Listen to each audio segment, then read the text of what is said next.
word that Isaiah the son of Amoz saw concerning Judah and Jerusalem. And it shall come to pass in the last days that the mountain of the Lord's house shall be established in the top of the mountains, and shall be exalted above the hills, and all nations shall flow unto it. And many people shall go and say, Come ye, and let us go up to the mountain of the Lord, to the house of the God of Jacob, and he will teach us of his ways, and we will walk in his paths. For out of Zion shall go forth the law, and the word of the Lord from Jerusalem. And he shall judge among the nations, and shall rebuke many people, and they shall beat their swords into plowshares, and their spears into pruning hooks. Nation shall not lift up sword against nation, neither shall they learn war any more. O house of Jacob, come ye, and let us walk in the light of the Lord. Therefore thou hast forsaken thy people, the house of Jacob, because they be replenished from the east, and are soothsayers like the Philistines, and they please themselves in the children of strangers. Their land also is full of silver and gold, neither is there any end of their treasures. Their land is also full of horses, neither is there any end of their chariots. Their land also is full of idols. They worship the work of their own hands, that which their own fingers have made.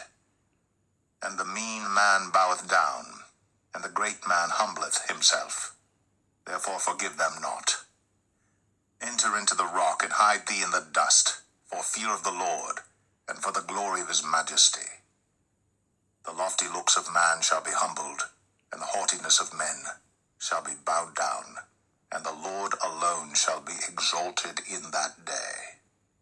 For the day of the Lord of hosts shall be upon every one that is proud and lofty, and upon every one that is lifted up, and he shall be brought low.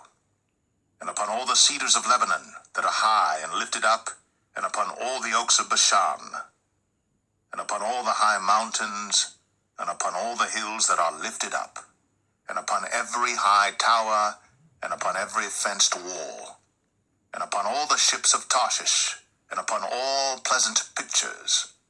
And the loftiness of man shall be bowed down, and the haughtiness of men shall be made low.